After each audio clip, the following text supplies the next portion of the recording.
দুই পাশে যে আসামি থাকে, কাঠগড়ার মধ্যে থাকে, দুইজনই কি অপরাধী নয়, বরং একজন হলো নির্দোষ আর একজন হলো অপরাধী। কিন্তু সাক্ষী প্রমাণ দায়ের করার জন্য দুই পাশে দুইটা উকিল থাকে না ভাই, বলে ওই উকিলের কিয়ামতের ময়দানে জবাবদিহিতা করতে হবে যে তুমি জানতা যে এই মানুষটা নির্দোষ, তুমি জানতা যে এই মানুষটা দোষী, কিন্তু তারপরেও তুমি জানা সত্ত্বেও তোমার পবিত্র জবান দিয়ে তার পক্ষে তুমি কেস করে তাকে নির্দোষ প্রমাণ করার জন্য তুমি চেষ্টা করেছো। যাও বান্দা, তুমি জাহান্নামের মধ্যে চলে যাও। জাহান্নামবাসী কেমন হবে? যারা জান্নাতবাসী আর যারা জাহান্নামবাসী হবে, দুই পক্ষের মধ্যে কথা কাটাকাটি হবে। এখন যেমন দুইটা ঘরের মধ্যে দুইটা বালককে যদি একখানে আটকায় রাখা হয়, দুইটা ঘরের থেকে দুইটা বালক যেমন কথা কাটাকাটি হয়, কি জন্য তুমি ঘরের মধ্যে আসছো আর কি জন্য তুমি ঘরের মধ্যে আসছো, কিয়ামতের ময়দানে যারা জান্নাতবাসী হবে যারা জাহান্নামবাসী হবে, দুই পাশের মধ্যে কথা কাটাকাটি হবে, কথা বলা বলি হবে যে হাই হাই যে দোস্ত, দুনিয়ার জমিনে একসাথেই তো দোকানে চা খাইলাম, দুনিয়ার জমিনে একসাথেই তো ক্ষেত খামার ব্যবসা বাণিজ্য করলাম, দুনিয়ার জমিনে একসাথেই তো মসজিদে নামাজ পড়লাম, দুনিয়ার জমিনে একসাথেই তো দান করলাম, সদকা করলাম, হজ করলাম, যাকাত দিলাম, কিন্তু আজকে আমি জাহান্নামে আসলাম আর তুমি জান্নাতে গেলা। কারণ আল্লাহ পাক রব্বুল আলামিন এই ঘোষণাটা কোরআনুল কারীমের মধ্যে দিয়েছেন, ক্বালু লাম নাকু মিনাল মুসাল্লিন। যারা জাহান্নামবাসী হবে, জান্নাতবাসীরা প্রশ্ন করবে যে আজকে একসাথে আমল করার কারণে, আজকে একসাথে আমল করার পরেও তুমি জান্নাতবাসী হইলা আর আমি জাহান্নামবাসী হইলাম, কারণ কি?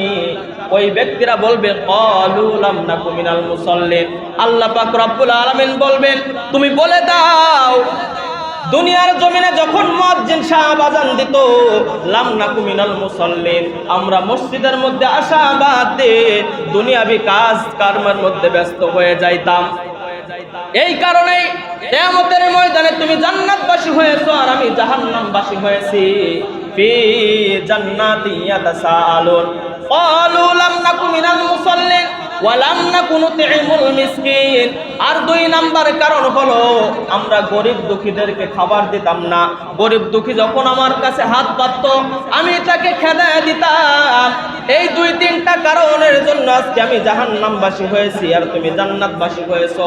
মুসলমান ইমানদার আল্লাহর গোলাম, আল্লাহ পাক রব্বুল আলামিনকে চিনতে হলে কোন দুনিয়ার জমিনের মধ্যে কোনো কিছু দেখা লাগবে না।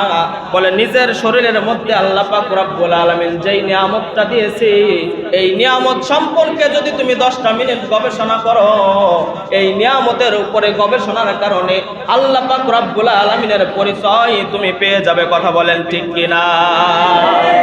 আল্লাহ পাক রব্বুল আলামিনকে চেনার জন্য ঘন্টার পর ঘন্টা ওয়াজ শুনতে হবে না। বলে আল্লাহ পাক রব্বুল আলামিন তোমার যে শরীরটা দিয়েছে, এই শরীরের মধ্যে আল্লাহ পাক রব্বুল আলামিন কোনো খোঁজ রাখে নাই। আল্লাহ পাক রব্বুল আলামিন যে তোমাকে দুইটা চোখ দিয়েছে, এই চোখের মধ্যে কোনো খোঁজ রাখে নাই। আল্লাহ পাক রব্বুল আলামিন যে তোমাকে দুইটা হাত দিয়েছে, এই হাতের মধ্যে কোনো খোঁজ রাখে নাই। আল্লাহ পাক রব্বুল আলামিন যে তোমাকে দুইটা পা দিল, এই পায়ের মধ্যেও কোনো খোঁজ রাখে নাই। কথা বলেন ঠিক কিনা? কিন্তু এই সমস্ত জিনিস নষ্ট করলাম নিজের বদ আমলের কারণে। চোখকে নষ্ট করলাম নিজের আমলের কারণে, হাতটা নষ্ট করলাম নিজের বদ আমলের কারণে, নিজের দুইটা পা নষ্ট করলাম নিজের বদ আমলের কারণে। কথা বলেন ঠিক কিনা?